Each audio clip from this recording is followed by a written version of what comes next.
Jovan Buha! Buha! Yo, I'm Jovan Buha. I'm a reporter for Buha's Block, and welcome to another live show. Lakers won 133-129 tonight to improve to 15-4 through 19 games. They are on a 65-win pace. They remain number 2 in the West, and they have won 7 straight games, their longest winning streak since late February into early March last season. Remember, they had that 8-game win streak that was unfortunately snapped because LeBron got injured in that game in Boston. So longest win streak in almost around 9 or so months, 8 to 9 months, and definitely the best basketball they have played since that stretch, going back to last season when they turned the season around and had a 20-4 stretch overall. But we have a lot to touch on today's show. Not much from this game. The Lakers led wire to wire, and by the time you guys are watching this, Luka and Austin got sent to the free throw line again, and then they hit another 3, and it was just an offensive explosion from the Lakers against a truly decimated New Orleans Pelicans team. And the Lakers have needed this type of emphatic blowout win. They've been few and far between this season, and it was nice to see them take care of business, even if it got a little shaky there during the third quarter and into the fourth. But before we get started, you guys know the drill. For those watching on YouTube, please be sure to hit that subscribe button, turn on channel notifications, and like and comment on the video. For those listening on Apple Podcasts, Spotify, or your podcast platform of choice, please be sure to follow, download, and leave a 5-star review. Shout out to everybody in the chat. Shout out to the Late Night Gang. Chuck Dangler asks, aka Fang Charlie, did Buha pull out the subs only chat? I did. There are too many of you who watch consistently who are not yet subscribed. So it is free to subscribe. And if you are a consistent viewer / listener, I would appreciate if you hit that subscribe button, especially if you're tuning in after every game, that there's no reason not to subscribe. As Still Dre says, easy work. Yes. So once you have subscribed for 5 minutes, you are eligible to comment in the chat. But shout out to everybody. Shout out to the Late Night Gang. And let's get into it. So overarching thought from tonight's game is the rare wire-to-wire victory for the Lakers.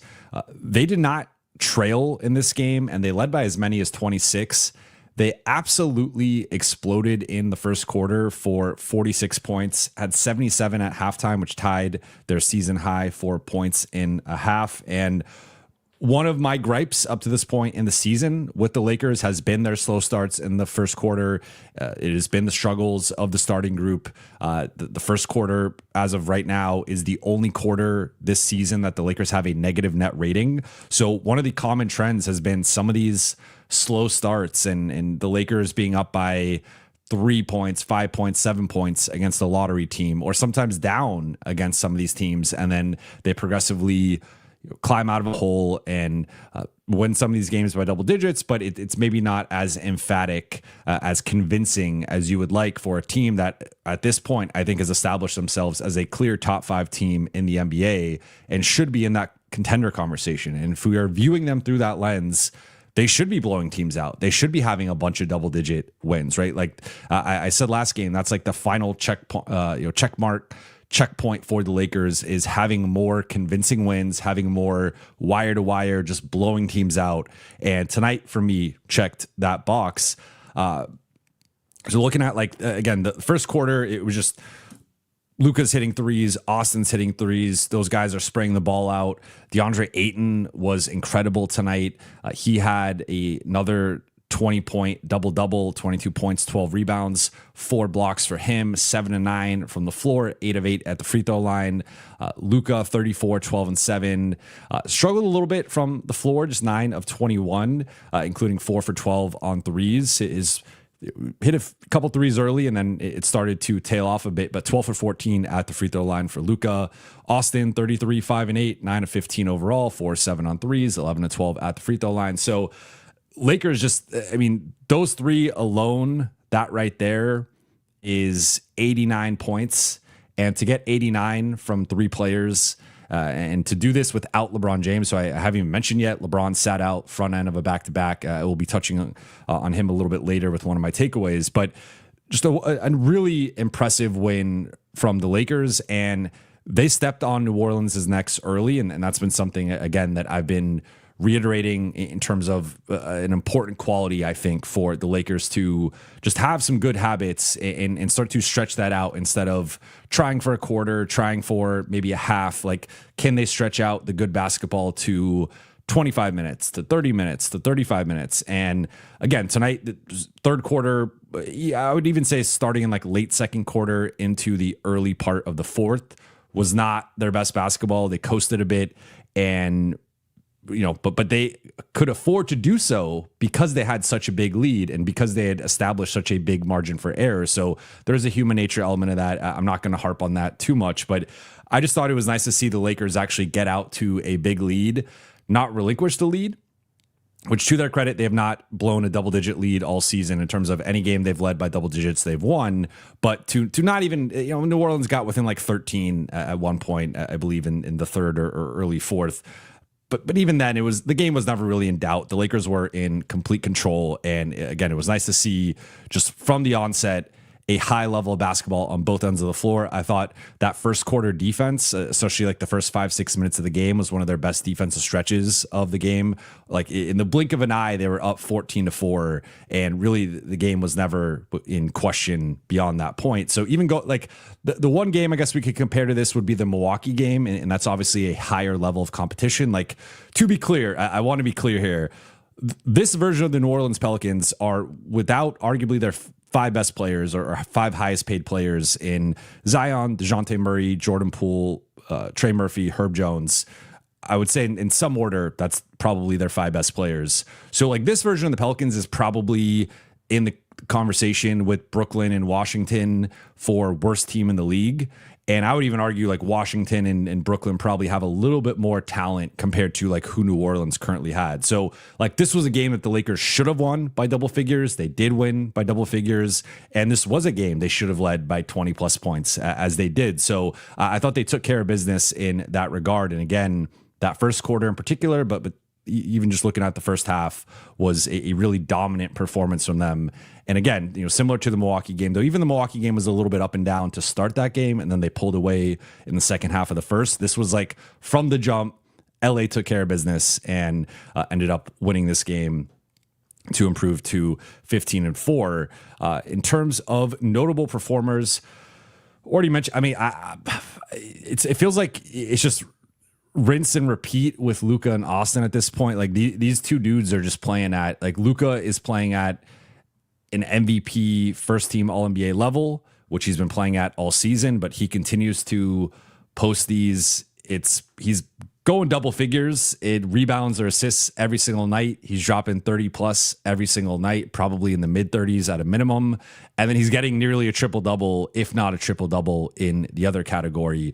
So again, like, Luka he's so demoralizing to play against, because if you play off of him and you're not up to touch, or you botch the switch, or even just like a little hesitation with the switch, he's burying the three. Then you start to press up on him. He's getting by dudes. He's splitting double teams. He's drawing fouls. And like, you see guys get visibly frustrated with some of the fouls that Luka draws on drives. And it's just really frustrating to play against. And it's like, okay, you get the ball out of Luka's hands. Well, now Austin is attacking you on the weak side or out of the corner. And Austin had another really efficient night with the 9 for 15 shooting, 11 for 12. So these two dudes right now are, forget like the best backcourt in the NBA or the best offensive backcourt in the NBA. This is the best offensive tandem in the NBA right now. And I don't know who else you could like, off the top of my head, I guess you could throw in Jokic and Murray, and I think I'd mentioned them last stream, but even then I would put Luka and Austin ahead of them up to this point, like as a duo, as a collective. It's just like these dudes are unfair, and I don't know what you could really do. Like, so Luka didn't have the most efficient shooting night with the 9 for 22. Austin didn't have the most efficient night in terms of his turnovers. He had 5 of the Lakers' 8 turnovers, which I'm going to touch on that in a second in terms of stat of the night. But these two dudes are like, I mentioned Luka MVP, in that top 2 or 3 in MVP, and then first team All NBA. Austin's right there right now, I think, as a legit third team All NBA candidate, and maybe even back in second team. I would probably argue he's more of like a third team guy right now. But if like the voting for All NBA happened right now and the voting for All-Star happened right now, I believe Austin would be one of the top 16 guys, one of the top 16 Americans to make the All-Star team. And he'd also be, he'd get a lot of votes for third team All NBA.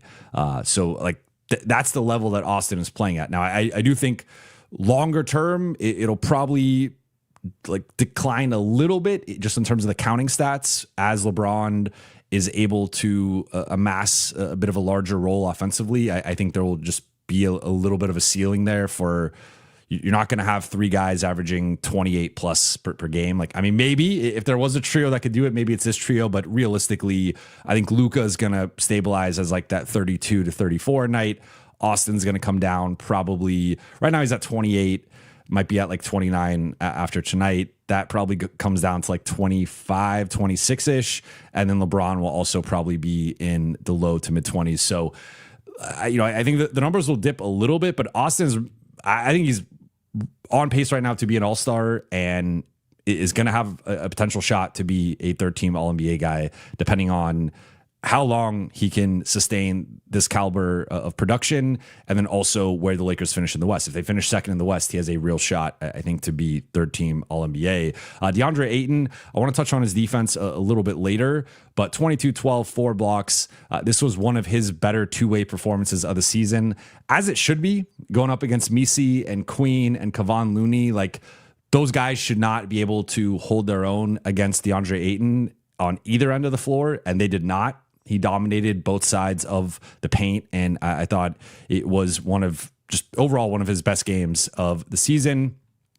Gabe Vincent got what I felt was a surprise start. I thought Jake LaRavia was going to start based on, I guess it depends how you look at it, right? Because Gabe had started earlier in the season, but Jake had started the stretch when LeBron and Smart were both out. Jake had been the 5th guy to start. So I thought they were going to go to Jake. I thought that made more sense. They went with Gabe. I learned my lesson there. But he hit a couple threes, had 4 assists, kept the ball moving. I thought Jeremiah Fears got the better of him in that third quarter. And we saw, I still think there's some limitations there with, like, we know about him against bigger guys, but I also think him against smaller guys, especially when the Lakers are running drop. Like if there are guys who are super quick and athletic, I just don't think. I think Gabe's good at tracking guys around screens and more of like the off-ball Steph Curry type in terms of like that screen navigation and mirroring the footwork. In terms of just like raw speed and athleticism, I don't think he quite matches up well with I thought Fears got him several times in that. I mean, he got everybody on the Lakers. Like he just went off in the third, but like Gabe was the primary guy, and that was the reason he was out there, was to slow down Fears. Rui, 14 points, 6 of 14 shooting, 2 of 8 on threes, missed some good looks, only a couple rebounds. I think offensively continues to. It's been it's cooled off a little bit from, I mean, he was shooting like 60+%, 50+% on threes. Like that has cooled off over the last few games. Would like to see a little bit more rebounding from him. And I still think the defense, like he was the primary guy on Sadiq Bey, and Sadiq beat him off the dribble multiple times. He lost some guys off ball screens, but it is what it is with Rui. I think right now he's giving you about everything you'd want, other than, the defense is what it is, but the rebounding I think is more the area I'd like to see improved. And then Jake, I thought came in and played some really good defense. He had that one play, the Pelicans are on a run. I believe it was late in the third, and late in the third or early in the fourth, he full court presses Jose Alvarado, denies the inbounds pass, and they throw the ball out of bounds at the Lakers bench. And that was a really big momentum play defensively. So I thought Jake, this was one of his better games against guards. And granted, again, it's not like the best guard group that he's going against, but I thought he held his own against smaller players and did a really nice job. 10 points, 5 rebounds, 2 assists. The issue was the 4 for 14 shooting, 2 for 7 on threes, missed a bunch of good looks, and also missed a bunch of point blank. But you had that one sequence where he missed 2 layups in a row, with the second one being uncontested. So it's better than him not taking a shot like he did against didn't against the Mavericks.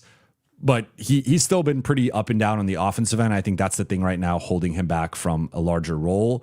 Jackson, I thought, was really solid. 8.6 rebounds, 2 assists, 2 blocks, 21 minutes, 3 fouls. But it's just based on like Derek Queen is I really like Derek Queen. He is my type of player. Needs to cool it like defensively. It's clearly a learning curve for him. He is a little hot headed, but Jackson Hayes, like that matchup, he's going to draw some fouls. And I thought Jackson was solid in his minutes. DK got dusted off, and I'm going to touch on this in a little bit, so I don't want to go too much into it, but 4 points, 1 for 4 shooting, 1 for 3 on threes, a rebound and 2 assists, a block. I came in and immediately had a block and then hit a 3. Then later in the quarter, drew a foul and went 1 for 2 at the line. Otherwise wasn't really involved offensively. And I thought defensively had a few nice possessions, but continues to be someone who's not making much of an impact on that end. And Maxi Kleba had the low light of the night with gets fouled and breaks through the contact and has an and one opportunity and sort of blocks himself / airballs a finger roll. And the Lakers bench was cracking up at that. LeBron could not hold it in.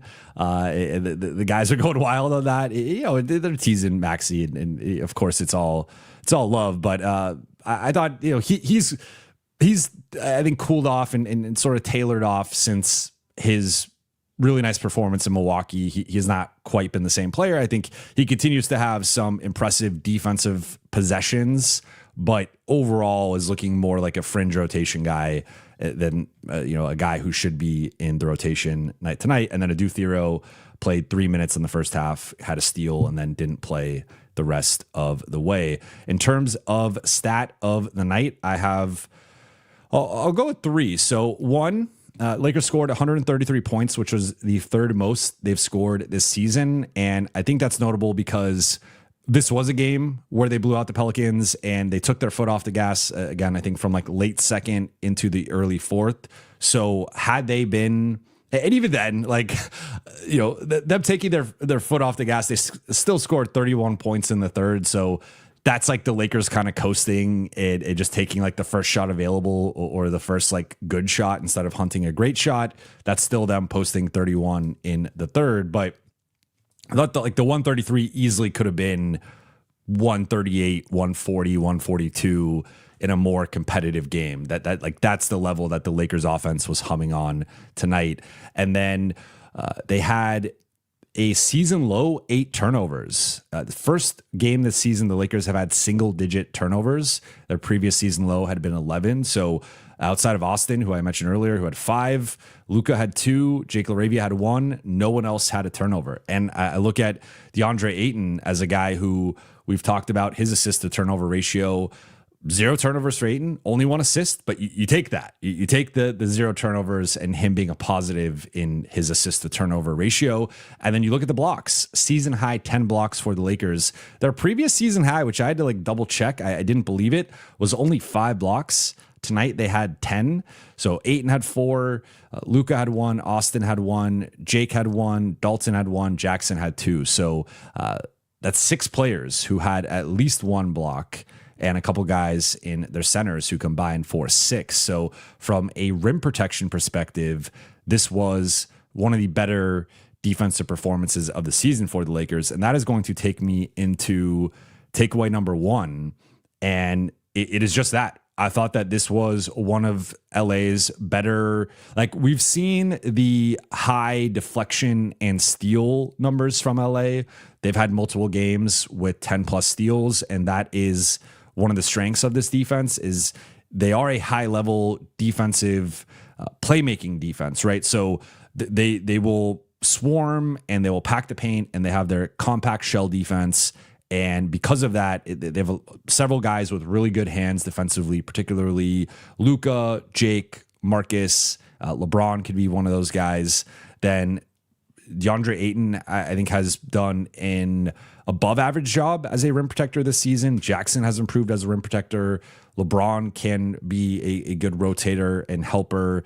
So you add that all in and like you see what the strength of the defense can be. And again, I've talked about like the kind of highlight nature of their defense, where they can be a defense that turns you over, that it is, stealing those skip passes or the drive and kick opportunities, and then creating fast break opportunities, transition opportunities out of that. So I thought they did a solid job tonight with that. Like only 4 steals, but they had more deflections than that. But really for me, it was the rim protection, and Ayton had 4 blocks. He easily had another 3 or 4 shots that he contested. Same thing with Jackson. I thought he had at least a couple more contested and altered shots tonight. And just overall, the rim protection from this group, like, again, yes, New Orleans is arguably, like, this version of New Orleans is arguably the worst team in the league, worst offense in the league. And the Lakers should not have given up 121 points to them. But especially in that first half, they had 8 of their 10 blocks in the first half, and holding New Orleans to 57 points, which, had them on pace for 114. Like that was a much sharper defensive half from LA compared to the second half. And even like the first, I would say like 18, 19 minutes of that half, like that is something I think LA should try to study and replicate. And again, level of competition was what it was, but I thought the Lakers did a solid job in terms of protecting the rim, protecting the paint. And I should have looked this up. What's funny is New Orleans finished with 62 points in the paint, and most of that came in the second half. I don't have the breakdown right in front of me, but I thought, again, for like the first 18, 19 minutes of the game, that was like, look at it this way. Just the first half, LA already surpassed their season high for blocks in a game. And that was just in the first 24 minutes. So yes, there was a letdown in the third quarter. Yes, there was some slip ups and breakdowns in the third, but I do want to highlight like the more competitive portion of the game in terms of like the beginning was the more competitive version before LA got a big lead, and then what was coasting a bit. And for that stretch, like they were awesome defensively, I thought for several stretches there, and several multi-minute spans. Takeaway number 2 for me is JJ leans into offense with the bench. And what I mean by that is with no LeBron and no Marcus Smart, the Lakers had a couple decisions to make. And I guess you could even throw in the starting group, but Gabe has been shooting the ball better than Jake recently. And so that was, to me, more of an offensive decision.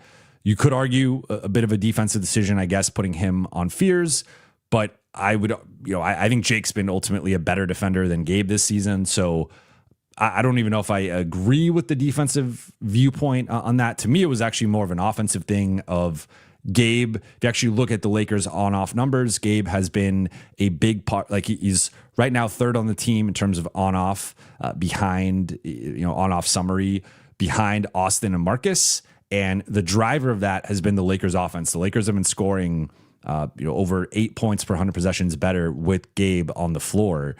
Jake has actually been a negative player in terms of on-off. So I do wonder if some of the numbers for JJ and the coaching staff indicated like Gabe made more sense, or Gabe's been the more valuable player up to this point. Like I don't fully agree with that. I think Jake's been the more impactful player overall this season, but seemed to be more, in my opinion, of an offensive decision actually rather than a defensive decision.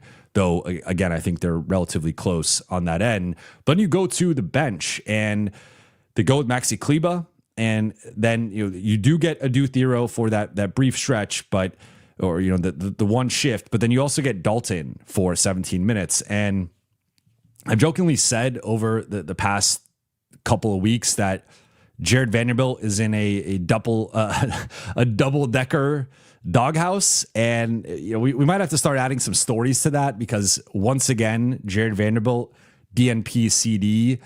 I mean, we're going on, his last game was the Milwaukee game, when like that was the warning sign that he did not start that game. He only played 8 minutes that game. And it was a clear sign that things were headed in a direction of him being out of the rotation. Now he can't even get in games during garbage time. And I think clearly like the offensive limitations are the biggest reason for that. But tonight I thought could have been an opportunity for Adu to get some burn and to get his first like real rotation shift of the season. And that was not the case yet again. So I think one thing we've learned with JJ is that when there are rotation decisions, he tends to opt toward the smaller player and more toward the offensive end. And I thought we saw that with Gabe starting over Jake. I think we saw that with Dalton and Maxey playing over Adu and Vando in the rotation, because Maxey played in two big looks. Like he played some, I believe, with Hayes and maybe it was either Hayes or Ayton. I forgot which center he was in off the top of my head. I know he played with Ayton against Dallas, but Maxey's been playing in more double big looks. So like in theory, that could have been a Vando role. It's not like Maxey was playing strictly center, although that also could be a Vando role. But Vando's completely buried in the rotation for the time being. And even Adu, again, like you had 20 minutes there between Dalton and Adu. It was 17-3 in Dalton's favor. I thought that should have been maybe closer to 10-10 if you really wanted to split it and give Dalton a shot. Because again, outside of him coming in and hitting that first shot and then getting fouled off the ball, which was more just New Orleans had 27 fouls. They could not keep the Lakers off the foul line, and they could not stop hacking. They had, looking at it here, they had 4 guys with 4 more fouls, and 8 of their 9 players had at least 2 fouls. So only Sadiq Bey didn't foul. That's an incredible feat for their defense. But like I still don't really get it, to be completely honest, like why Theodore isn't getting more of a shot here. But the thing I just keep coming back to is the trends we've seen with JJ are he favors speed and smaller play, right? Like small ball looks or 3-guard looks or whatever. And he also favors offense. And so we could dissect that and agree or disagree with whatever. But that is what he has shown. Like that is how he has tended to make decisions. And I thought this was another sign that like that's the way the rotation has trended. And then final thing before we get into the Q&A is, so LeBron missed the front end of the back-to-back. He's expected to play tomorrow in the second end, the back end of the back-to-back against Phoenix. And makes sense because Phoenix is a much better team than New Orleans. And that is a game that could, like, the Lakers are ahead of the Suns in the standings right now, but that could be a potential NBA Cup preview. They are on the same, they both advanced to the quarterfinals, so they could play in the semifinals, or if both teams lose, they could play in the consolation game. So LA could end up playing Phoenix 3 times this month, depending on how things shake out. But Phoenix has been one of the stories of the season, and at 12-9, like, that is going to be a test for the Lakers in a way that, as wild as it sounds, like Phoenix is better than the Clippers. They're better than Dallas. They're obviously better than New Orleans. They're better than Utah. So like, this is the best team that the Lakers have played in a little bit here, and the first above 500 team the Lakers have played in a little bit. And it is a rested Phoenix team coming into LA with the Lakers on the second end of a back-to-back. But on the LeBron front, JJ said it's going to be a case-by-case basis moving forward. They are trying to build him up to playing on the second night of back-to-backs or both ends of back-to-backs. And right now he's still dealing a little bit with that foot issue that has hampered him, really for a while now, but that was like the official injury designation. So that is something that he is still managing and they're still monitoring in terms of the training staff. But I think it made plenty of sense that LeBron would not play, tonight of all nights. Like I'm a believer of you rest your better player. Like if you are resting players on a back-to-back, I would rather rest them in the easier game rather than the harder game. But of note, looking at the Lakers' upcoming schedule here, they do have a back-to-back later in the week at Toronto, at Boston. That's going to be a tough back-to-back. And then that's it for the rest of the month. So that'll be like the next test is in a few days from now, can LeBron play in that back-to-back, or is he sitting out one of those ends? And actually Boston is the easier team right now between Boston and Toronto. Did not like the Lakers are playing Phoenix and Toronto back to back, not actually back to back, but in terms of like consecutive games. And those have been two of the surprise teams of the season. Most people had Phoenix as a lottery team. Most people had Toronto as like a low end play-in team or a lottery team. Both those teams are looking like potential top 6 teams. I think Phoenix is going to settle in as a play-in team, but still that's better than most people had them. So I think going to be a big game tomorrow night and a nice test for the Lakers. But with all that said, let's get into the Q&A. Before we do, quick break for the sponsor of today's show, Mint Mobile. I'll be back in exactly 1 minute.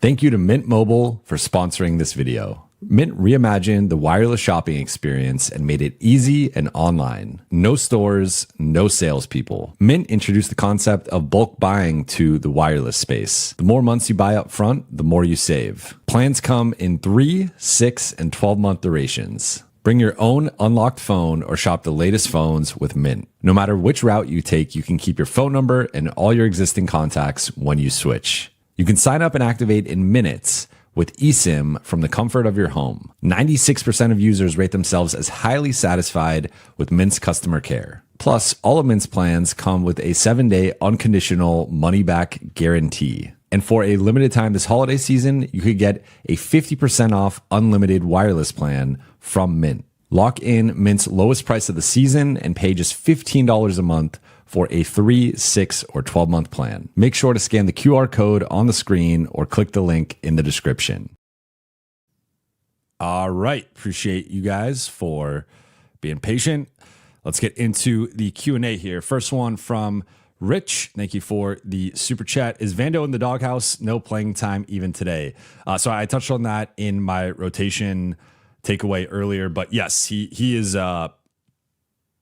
he might be like off the property right now, in a different, guest house.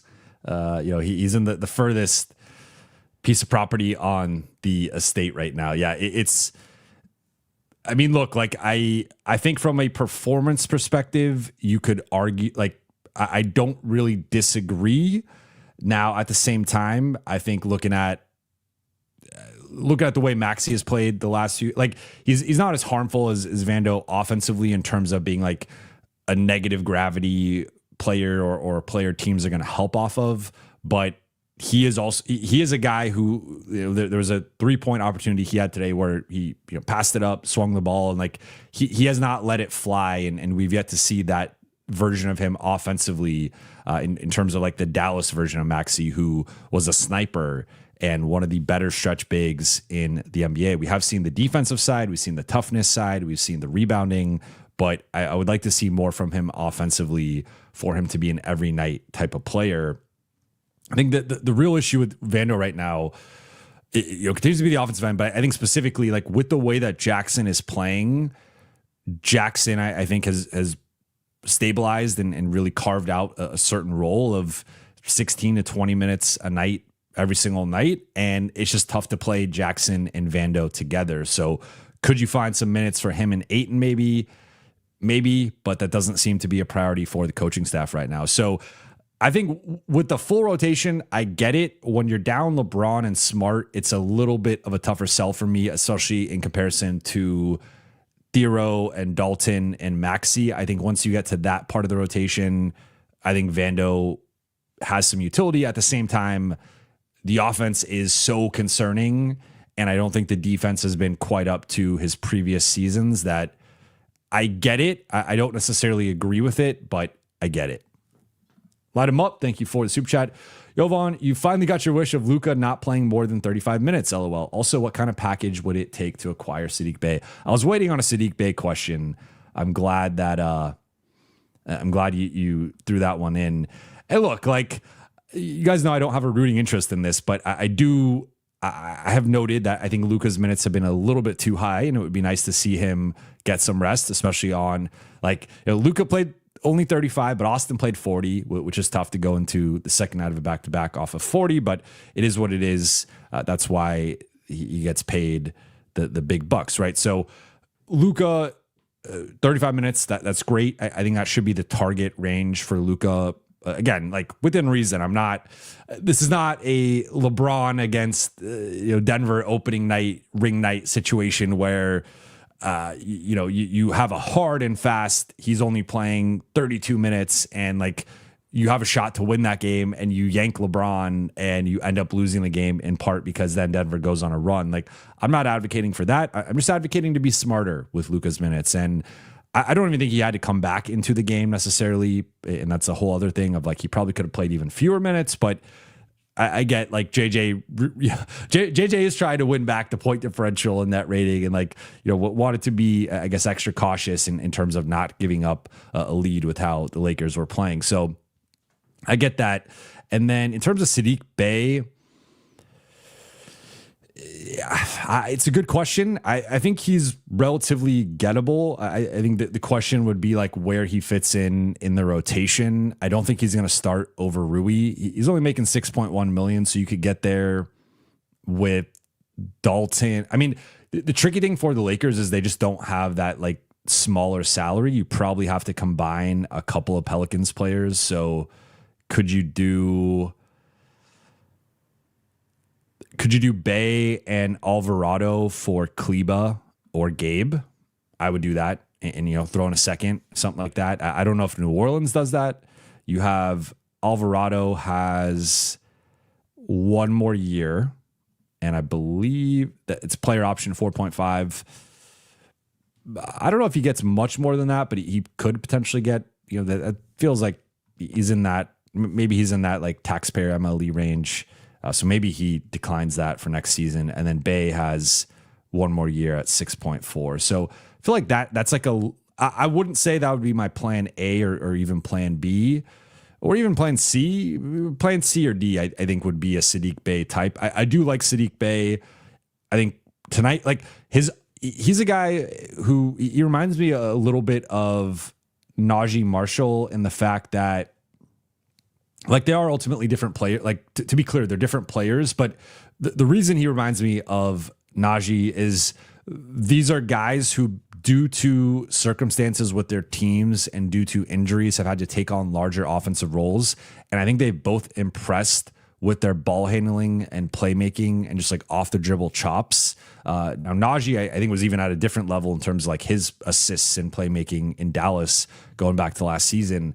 But Saddiq Bey, there were times where he was like the go-to guy offensively for New Orleans, and they were funneling the offense through him tonight. At a really efficient night, 22 points, 9 of 13 shooting, 1 turnover, 3 assists. Like that's really solid for a player who's not billed as a like primary ball handler or even secondary ball handler on like a good team. So I think he would help. And if there was a way, especially if you could flip Maxey, but even if it cost Gabe and it had to be Saddiq plus another player on this New Orleans roster. I mean, DeAndre Jordan. Like ideally Alvarado because he could at least play. But then from the Lakers side, that's probably a trade you have to do in like late January, just from a money perspective, from where they're at with the first apron. So that's an interesting one. That to me, if you give them Gabe or Maxey to get off the longer, like because Bey has an extra year and because Alvarado has a player option, if you flip that money for Maxey or Gabe, you get out of the money, it's an expiring, and then you also get an asset maybe in a second or, something like that. Like, I think that's maybe interesting for them, but that's probably it. And then I think he comes off the bench and he's in I think it's the starters plus Marcus. And then once you start getting into that like Jake, Gabe range of the rotation of like the 7th, 8th men, I think Saddiq Bey is right there in terms of like, I don't think he's quite the defender that you would want as like that 5th starter, 5th closer type, but he did guard for what it's worth. He guarded Rui, he guarded Luka, he guarded Austin. I didn't like his minutes against Luka and Austin as much, but like, at the same time, how many guys can actually guard Luka and Austin? But I thought Rui was a more appropriate matchup for him. So to me, he is more of like a big wing who's more of in that like 3.5, 4 mold defensively. But I would like, if the Lakers could get him, I'm totally for that. More love. Like for Super Chat, had high expectations for Rui this game without Braun. Nope. Yeah, I mean, so looking at Rui, he had it's really the last couple games. He was 5 for 13 against Dallas, 6 for 14 against New Orleans. And then I guess I also had the first Utah game a little bit in my head. He went 3 for 8. Otherwise, in between, 4 for 8 against Utah, 6 for 9 against the Clippers. His role, in the first 3 games with LeBron back, he did not reach double figures in terms of field goal attempts. And he has been trending down in terms of his usage and field goal attempts overall. He's also been not shooting the ball at the same level. He has struggled to finish, and like he's blown several layups or had contested layups that he's missed. I wouldn't read too much into it. He was shooting at an unsustainable rate earlier in the season, so naturally, just like Luka and Austin are on the ascent in terms of their shooting, Rui's on the descent because he was not going to shoot 50% on threes. Like, for as great of a shooter as Rui is, and I use the word great there, not good, but great. Rui is a great shooter, and that's kudos to him and a kudos to the Lakers player development staff. At the same time, he was not going to shoot 50% or even 48% on threes for the entirety of the season. That said, he just shot 52% in the month of November. So I think that'll normalize, stabilize closer to low to mid 40s. That's probably a more realistic range for Rui, which is still an elite mark, especially as he ramps up his 3-point shooting in terms of volume a little bit overall. That said, he has been a bit marginalized since LeBron's return. I think that's partly why he should come off the bench, because I actually think you can structure bench lineups. Well, there's several reasons why, but I do think you can structure bench lineups to feature Rui a little bit more than has been the case up to this point. And I just think with the starting group, he's going to get squeezed. He is the clear 5th option because the Luka Ayton pick and roll is the bread and butter of the starting lineup. And then you also have LeBron and Austin as like the secondary, weak side, tertiary guys. And then Austin will also get his reps as the on-ball initiator and creator. So there's just only so much room for Rui. And if he was it's actually in a way like his shooting works against him, I think, a little bit, just because he's such a good shooter that he's like the one guy teams will not cheat off of. And they still cheat off of it. Like New Orleans helped one pass away. They doubled Luka the post, or like, kind of the post extended. He had an easy pass to Rui, who drained a 3. I want to say that was like midway through the third. But I think Rui is almost like, because the other 4 guys are more involved, and then he's also a guy you can't really leave. Like he's helping with the spacing for sure, and there is a lot of value and utility in that. But he's much more of a guy who's like kind of eating on scraps right now within the offense, rather than a guy who's being featured as much as he could be. And I just think that's the reality of the situation. Is like, even going back to last year, he was more of a 4th option, especially in comparison to Jackson. Like Rui was a more, even if they're running a lot of Luka Jackson 2-man, pick and roll, Rui was a greater priority within the Lakers offense compared to Jackson. He is not a greater priority compared to DeAndre Ayton. So I just think like at some point there's some diminishing returns with having him there as the 5th option. I'd rather have lineups where he's the 3rd or 4th option and gets going offensively a little bit more. Grant Way, thank you for the super chat. Vando is valuable, could play D and dunker spot with Maxey in. Yeah, I mean, I think the limit or the challenge for Vando right now is Jackson's playing so well that it's like how do you find the time? Because DeAndre Ayton played. I didn't even mention Ayton's knee situation, which I probably should have mentioned during, the earlier.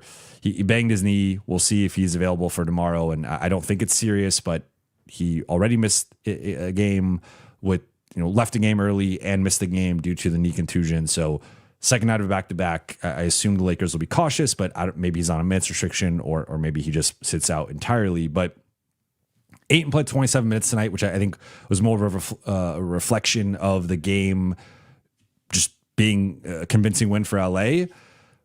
But Jackson played 21. So right there, that's all 48 minutes. So I was actually going back to the Maxey point I made earlier. Like Maxey was, I believe, actually, he played all of his minutes at the 4 tonight.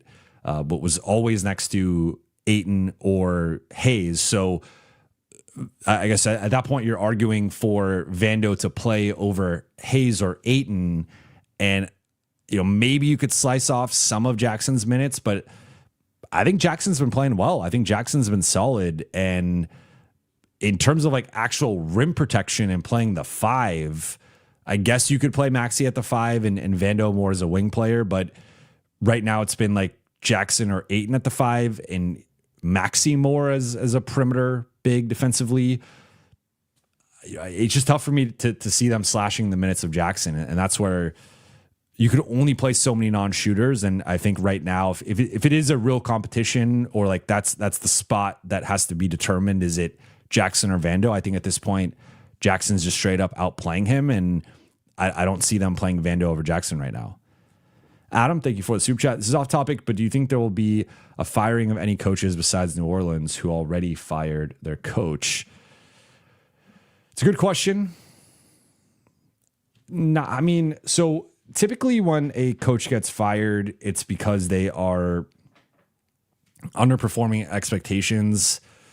I don't see that happening with any teams right now other than, I mean, there's several teams under expectations, but I mean, in terms of like making a move, like the Kings, for example, Doug Christie is a Kings legend, and which is like, it's kind of funny because the Kings are still like that 0-2 team, couldn't get past the Lakers. They lost in 7, but like that is like the Kings team of the past 25 years, even more so than the Light the Beam team. So firing Doug Christie, for the Kings at least, it's the same as like what the Lakers kind of dealt with Byron Scott and Luke Walton. And it was like those guys were beloved fan figures who played on some of the best Lakers teams of the last few decades, that it was hard for them. I think those guys got a little bit more leeway overall compared to their performance.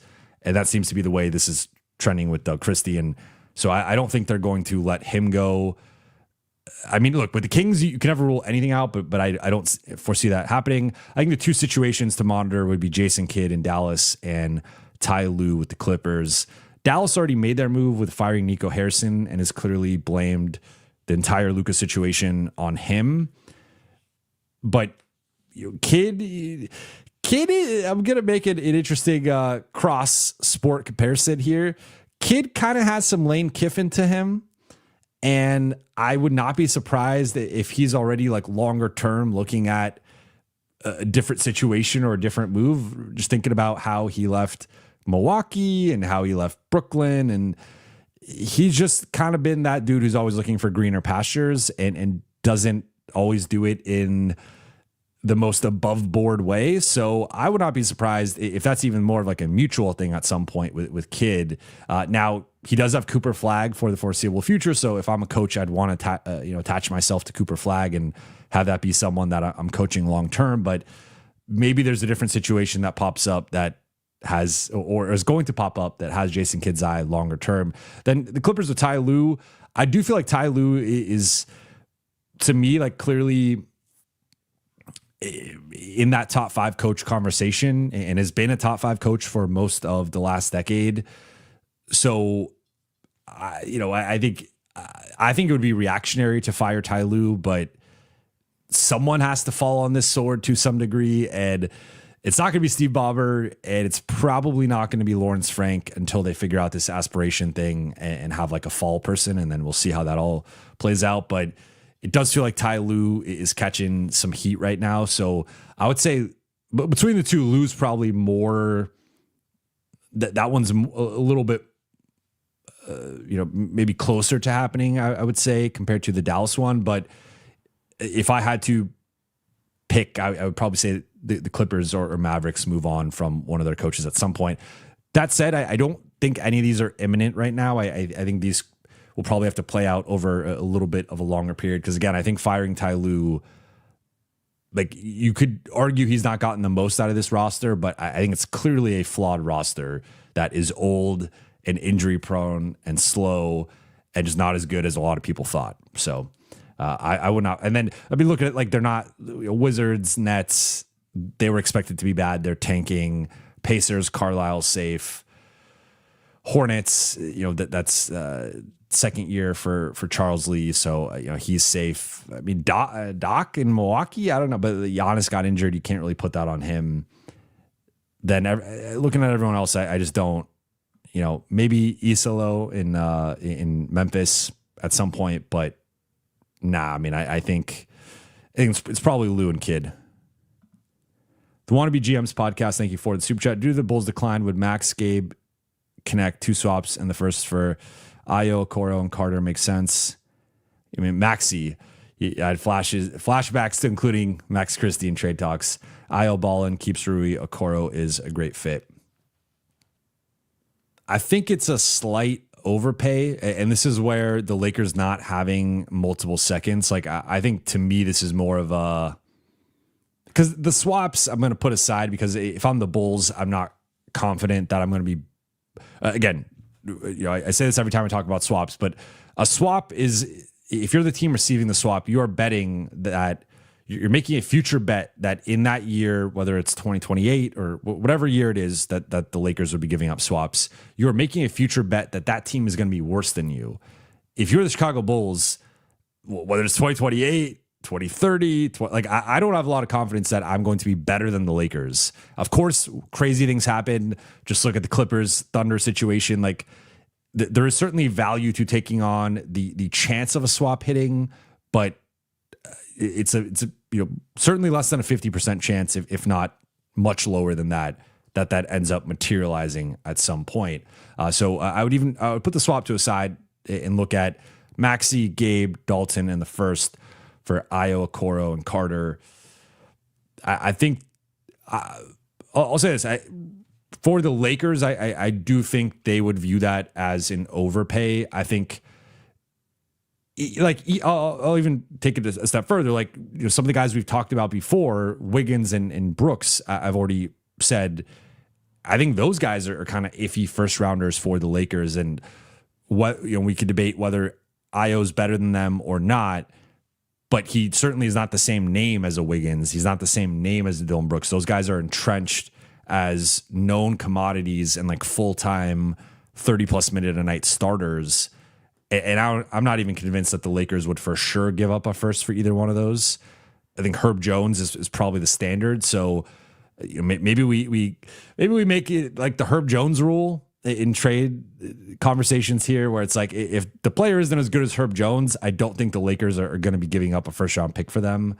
And again, like Wiggins and Brooks are probably more borderline guys, but so I think the Lakers would actually say no to this.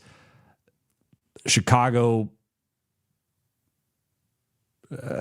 Chicago depends which way they want to go. Like they have traditionally been fine with being mediocre and being a play-in team, so I don't know that they're gonna rip this down to the studs, but I think the Lakers would want it like this to me. So take the first out, give like 2 seconds or maybe even 3 seconds, but I don't think the Lakers would want to give a first. Gary Singh, thank you for the super chat. Ayton has great touch, feels even better than AD's.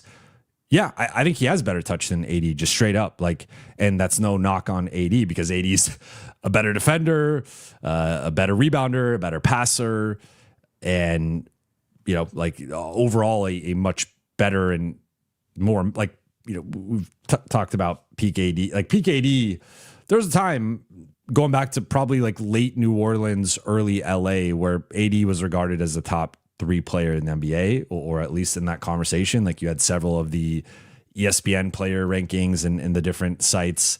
AD was constantly in that like 3, 4, 5 ranking for a lot of people. So I don't need to defend AD here. I'm just making the point. Like Ayton does have a better touch. Like you look at hit, like that had been the thing that had kind of slipped with AD, especially post bubble, was he has not been as reliable of a jump shooter, not as reliable of a mid-range shooter. And that was such a big part of his offense, but sometimes he would leave a little bit on the table in terms of he'd go, he'd be like 6 for 8 in the paint, but then he would take the mid-range jumpers and go 2 for 7 on them. Right. And so there's also a volume and like usage difference here between the two, which is naturally going to affect, your efficiency and your numbers. But in terms of like actual, if I need one of these two guys to make a 12-footer, I have more confidence in Ayton making the 12-footer. Like that is his bread and butter. He is automatic from that range. So I agree. Now, around the basket, I think it's close, and I would even like I think AD is a better dunker and a better lob finisher.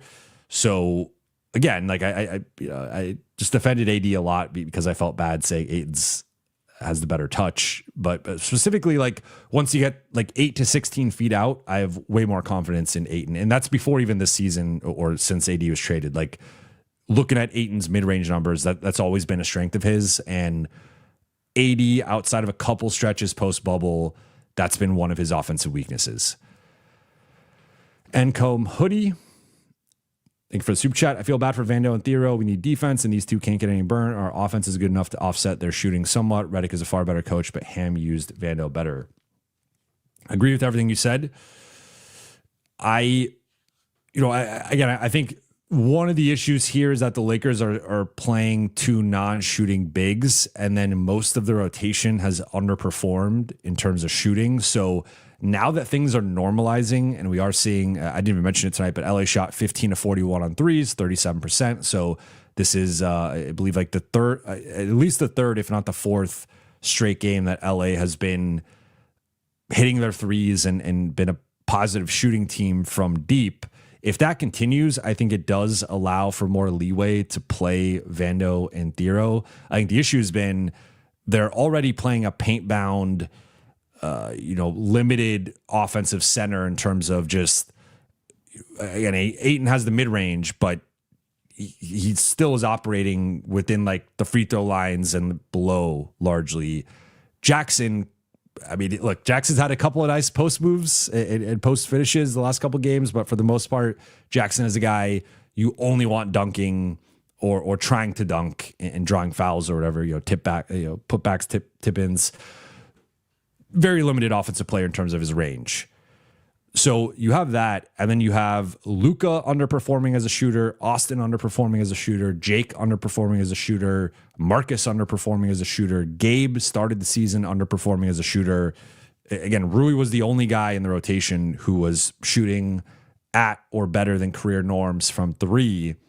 That combination, I think, made the Lakers offense a bit clunky at times, and it was part of the reason why they were a bottom 10 offense not a bottom 10, but outside of the top 10 for most of the season up until recently. It was actually the Clippers, and the Clippers game was the game that propelled them into the top 10. Then the Dallas game propelled them into the top 5. And then now after this, I assume they'll maintain a top 5 spot. But I'm with you. I think as long as the shooting continues to normalize and regress to the mean in a positive sense, I think that allows for more of a margin for error defensively. I think the concern is if you have a big who can't shoot, and then you have a wing who can't shoot, and then your other wing or two out there are kind of shaky or inconsistent shooters, then all of a sudden that really shrinks the floor. And teams have already started to sell out and test the Lakers shooting, and they're making them pay now, and there'll probably be a pendulum swing the other way in terms of teams backing off, especially once LeBron is fully integrated. But I think things are trending in the right direction offensively, and that will allow them some more margin for error to play worse offensive players. That said, I go back to what I said with my second takeaway. JJ seems to prioritize speed and small ball and shooting and offense. Now, Thiero and Vando fit into parts of that, but they clearly don't fit into the offensive part. Thiero maybe with the offensive rebounding and the cutting, but not really Vando. And then, they're not shooters. They're not real threats as of right now offensively. Excuse me. Art and Kim, thank you for the super chat. I think the GM should lose his job before Ty Lue. Want to be careful what I say here, but I think you are... I agree with you. There, I said it. All right, back into the chat here.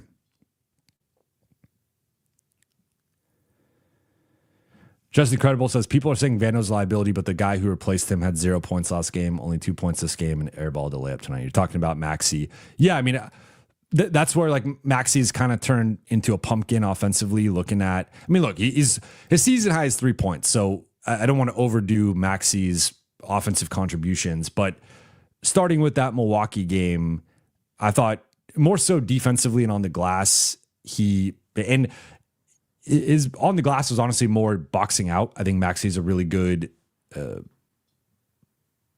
He puts a body, like I was gonna say boxer outer. That's not really a term, but I'll make it up. He's a good boxer outer, and it doesn't really reflect in the numbers. His season high in rebounds is 4, and more recently during the stretch is 3.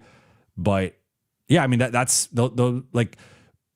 I would say the key distinction here, the key difference between Maxi and Vando is how they are guarded, and Maxi is a guy that teams will respect. Now, I have noticed they are progressively cheating off of him a little bit more, and I think that they are comfortable. Like, I think the teams scout and adjust quickly, and so once you have like a 2 or 3 game trend, teams will start to adjust, and I think teams are noticing, hey, Maxi's not really looking to shoot when he's out there, and it's more of a last resort for him. He's more of gonna reverse the ball, gonna look for a skip pass, gonna look for a dribble handoff.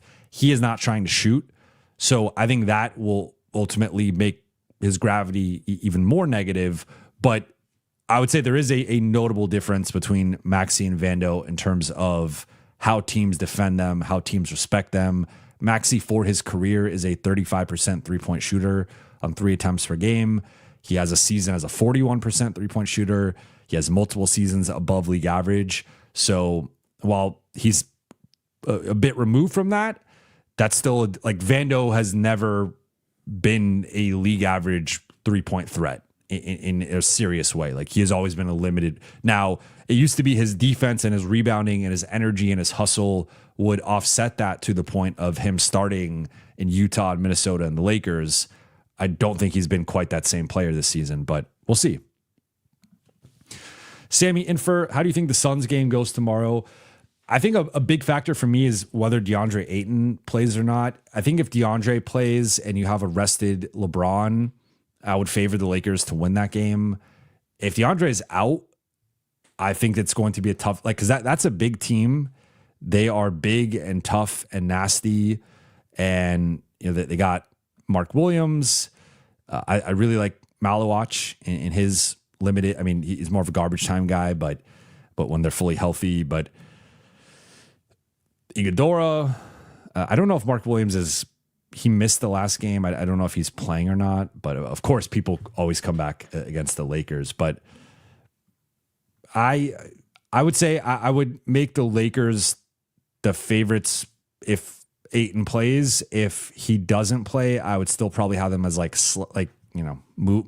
I don't know. Maybe I'll say they're like 5.5 favorites with, minus 5.5 with Ayton. Without Ayton, it's like minus 1.5. I think he does swing it notably for me, but I think it should be a close, good game. And it's going to be interesting to see how the Lakers adjust because they have been playing I always say with the schedule, you play the schedule in front of you. And if you're going through an easier stretch, you're inevitably going to go through a tougher stretch. So like when people take shots at the schedule for the Lakers or other teams, it's like they will have their day where they play the tougher teams. But looking at who the Lakers have beaten: New Orleans, Milwaukee, Utah, Clippers, Mavericks, New Orleans. Not one of those teams is above 500. And so Milwaukee was at the time that they played. Milwaukee's been on the skid since Giannis left. So that one we'll say was an above 500 win and still to me, arguably the best win of the season. But the other teams, New Orleans twice, Utah twice, LA, Dallas, those are all lottery teams right now in the West. Those are the 4 worst teams in the West up to this point in the season. So LA has been beating up on some of the lesser teams in the West. Phoenix is going to be a real test. This is the best team the Lakers have played since, I guess, Milwaukee. But if we're actually going by record, actually OKC. So this is going to be a nice test for the Lakers. Second out of a back-to-back. Again, we'll see if they have Ayton. But yeah, I mean, I would favor LA in this matchup, especially because I think they've earned that right. They're a great home team. But Phoenix is going to be tough. And how they guard Devin Booker, Grayson Allen and Dylan Brooks are shooting the ball really well. This is a team that's going to press a lot. They are going to get after it defensively. They're going to foul. They're going to hack. Jordan Ott has done a great job with this team. So I think it's a real test, but I would favor LA. Arnold Capo, thank you for the super chat. I don't get Vando. How can you eat, sleep basketball and still can't hit a shot? You have all the resources to at least be average. Shaking my head. Yeah, I mean, I'm not going to speak to. Sorry, Gary. I saw I missed one of your super chats. I'll get to it in a second.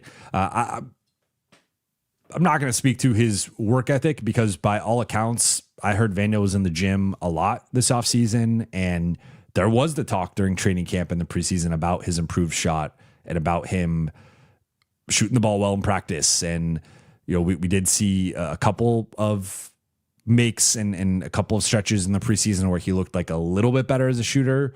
I think more so he just looked more confident offensively. Like I go back to that first half against Golden State. Remember that game in Golden State where I think he ended up with like 12 points, something like that. But I think he might have had like 8 or 9 in the first half, or maybe even 12 in the first half. But you know, he's beating guys off the dribble. He's getting the putbacks. He's getting out transition.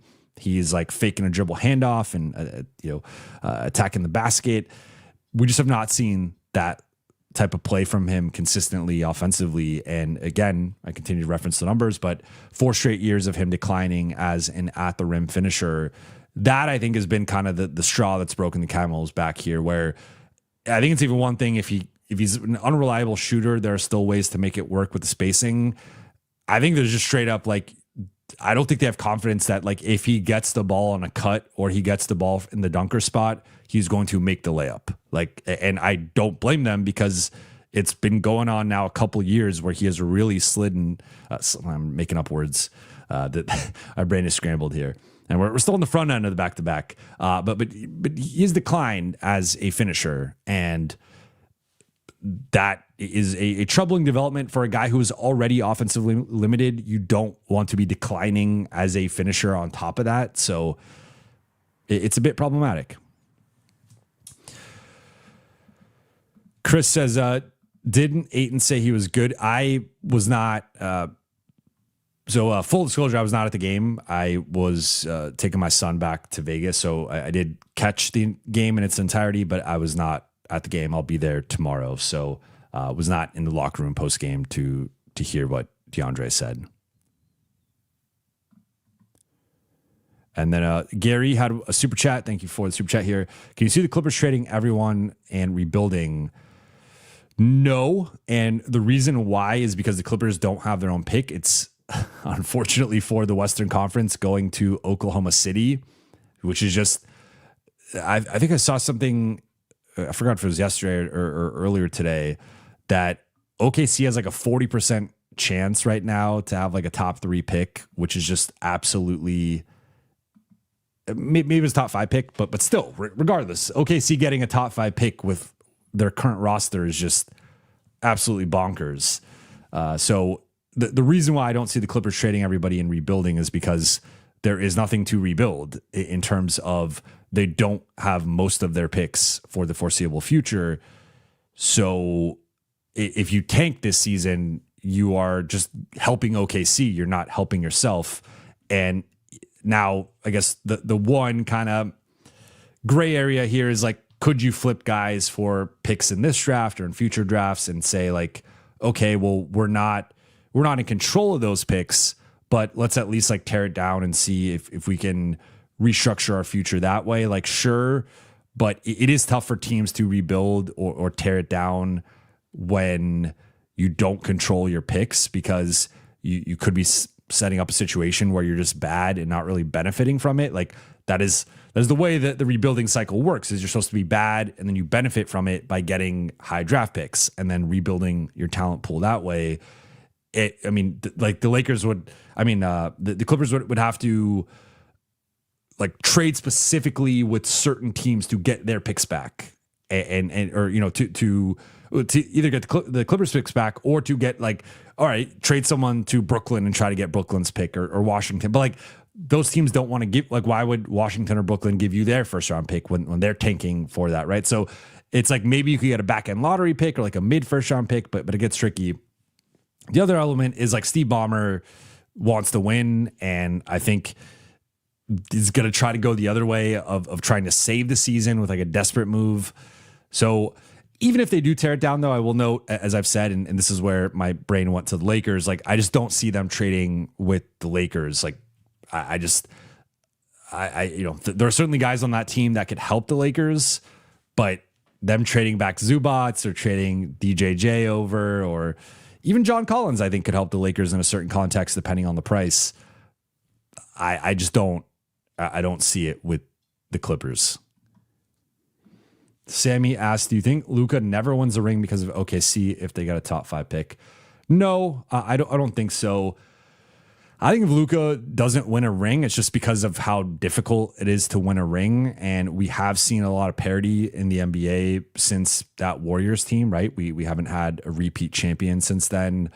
I think OKC is the best team post Warriors in terms of like setup to have a potential dynasty here. But all it takes is one Shea sprained ankle at the wrong, in the second round, and OKC, I think is very vulnerable to losing a series. And maybe they're just vulnerable anyway against Denver or the Lakers or the Rockets, or I think those are the 3 teams that could conceivably beat them. But I think if Luka doesn't win, it's not as much on OKC as it is just, it's really like there are great players who have never won championships, and it's just because it's hard to win a championship, and you have to have the right roster. You have to have a certain amount of luck. You have to have a certain amount of health. You have to have potentially the bracket break in a certain way, or maybe your opponents have injuries or what. Like there's so many factors that go into winning a championship that I would not like. Certainly there's a chance that if OKC reels off 3 or 4 championships here, sure, then like that was a factor in Luka not winning maybe in his prime or entering his prime, whatever. But Luka, I think, is going to have a nice like decade stretch here to really compete as a top 5 guy, and potentially at some point here declare like number 1 guy. And I think he will get, I've been on record saying I think he does get a ring.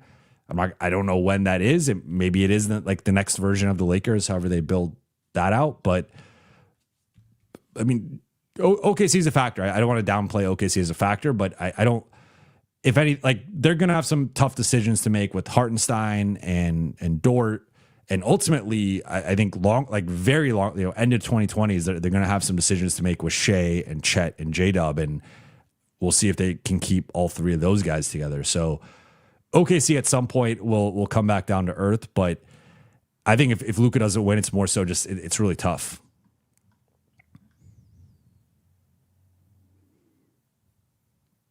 Chris says Luka is getting a ring. Y'all see him in the playoffs. If he gets 1 or 2 guys who are playoff risers, he'll get one. And there is a playoff riser. There's a couple of playoff risers on this roster.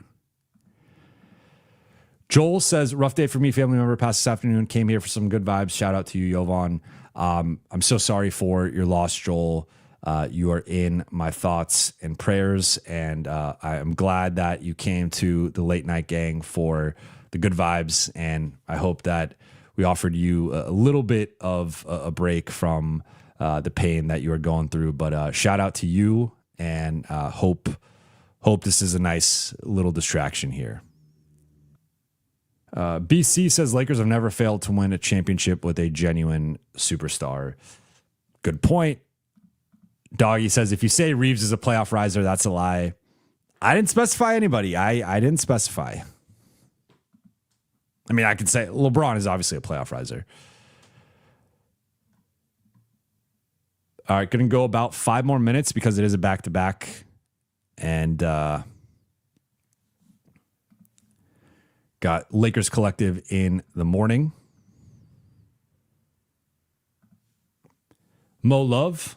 Is Rui really the guy post LeBron? I think it depends on the build. I would be more comfortable with Rui as the guy post. Well, okay, let's be clear here. You're talking about like as like the nominal starting forward, because of course he's not going to replace LeBron in terms of like right now being the 2 or 2B in the Lakers offense. Like it's, I think you're more so saying like, is Rui the starting power forward of the future? I just want to be clear here on the discussion. I go back and forth. I could see it, but as I've noted, I think Rui as a starter comes with some real defensive concerns. And I think my optimal build for a Rui front, like, and of course, when I say Rui front court, like you're not building a team around Rui, but like if you are saying like we believe in Rui as a starter, we believe in Rui as a 30+ minute a night guy, which the Lakers have indicated up to this point, they view him as that. I think ideally you have an excellent rim protector and an excellent wing defender, and Rui is the worst of your 3 front court defenders. As things are constructed, the Lakers do not have that build. I think Ayton is somewhere between a solid to good rim protector. I would not put him as like an excellent rim protector or as like a guy who puts out every fire defensively. And then they don't have that defensive wing right now on the roster. So that's where I'm just like, you know, if you're running back a defensive front court of Ayton, Rui, and Luka, I think there's a real ceiling there. And I don't think that's a top 10 unit, and actually based on like Rui and Ayton together have been particularly problematic, and that's where I do have some longer term concerns of maybe if you could get a Jaden McDaniels, Herb Jones, Tamani Kamara, like one of those all defense caliber wings next to Rui and Ayton and Luka and Austin. Okay, maybe that's good enough. Maybe that works defensively, but if it's like Ayton and Rui and Jake and Austin and Luka, or even Marcus and Austin and Luka, like I don't think long term that's good enough defensively. So if LeBron is leaving and they are promoting Rui, I think they have to go out and find that 3-and-D guy, and that's why I'm also a proponent of just trading for that guy. Like if you can somehow keep Rui and trade for Herb Jones, you are set up nicely, I think, for the future. So that is my read on that. Ibrahim asks, is there a trade the Lakers can make to get seconds for another trade? Yes. I mean, I wonder if Dalton, like if Dalton starts to rehab his value here, he could be a guy that like, you know, or maybe there's a contract that like someone really wants to get off someone's contract and it fits with Gabe or Maxey in terms of salary, and the Lakers could flip Gabe or Maxey for a similar salaried player who has multiple years left, and maybe the team throws in a second round pick or 2 depending on the player, depending on the contract, depending on how long it goes. Obviously for the Lakers, the concern there is taking on the longer term money and the implications of that in terms of your cap. But if it's maybe a player who only has an extra year or maybe like 2 tops at a low enough salary, it could be worth it, especially if you get like 2 second round picks. Then all of a sudden you have 3, and then you go from there. So I will note that like they've not typically been a front office that like there are some front offices that make these like intricate chess moves to get multiple picks or thinking ahead like that. I don't feel like that's big, because there's been times where they could have done that in the past, or you know, thinking about like the Malik Beasley, Mo Bamba situation and getting an asset for that, and you know, maintaining that, flipping that. So like they have not always prioritized assets in terms of you getting the proper value for them, or coming up with creative ways to think outside the box to get value. Now, you know, I think they've spent wisely at times. Like the Rui trade, I thought was a really smart trade. I thought the DFS trade, like they in both cases used multiple second round picks, which can sometimes be in an unconventional way, you know, to get a player. So I think in terms of like spending the picks, they figured that out. But in terms of acquiring picks, obviously they've been hamstrung a bit for most of this decade in terms of their pick situation, especially post Russ trade. So to answer your question, yes, I'm not, it's got to be a specific situation, which it's like a bad contract that's not like too bad, because obviously you don't want to mess up your cap flexibility. Jatan thank you for the super chat. Does LA think about having Japanese pros in their sports? Shohei, Yoshinobu, and Rui are awesome, and Japanese culture in LA. Yeah, that is certainly a factor here, and especially with Shohei. I mean, he's obviously like one of the biggest athletes in the world, and that has been a huge plus, I think, to the whole situation with the Dodgers and them winning multiple titles and just how great he has been. And, is obviously going to go down as one of the greatest baseball players ever. So I think that is a factor. And the Lakers have also, or have always prided themselves on being an international organization, and they are the global franchise of the NBA. Like, you can go through, there's been different stuff with the franchise valuations, right? Like, teams or people have talked about the Knicks or the Warriors or the Celtics or this and that. Like, we now have the proof that the Lakers went for $10 billion, and we don't know what the Knicks or Warriors would go to. But even if you want to argue that the Knicks or the Warriors are the more valuable franchise from like a pure dollar perspective, which I don't agree with, but maybe the Knicks just because of New York, but it has less to do with, I think, the Knicks themselves and more so like the market. Even if you argue that the Lakers are by far the biggest team globally, and it's not close, they have the biggest socials. They are like the team of the world. So that is certainly a factor. And I think ideally it's not like an inhibiting factor to potentially trading Rui or upgrading on that spot in the rotation or kind of like the long-term view of him. But I can't deny that it's not, or, I can't say it's not a factor in that calculus. And, Rui is also like the Lakers pride themselves also on being, their scouting department and success stories. And Rui is one of their success stories. Washington gave up on him, and the Lakers took a chance on him. He's risen to a different level in LA, and I think that's a big factor. So certainly, yeah. I mean, I think that is a factor when we discuss Rui. All right. I am going to wrap here. I appreciate you all for rocking with me.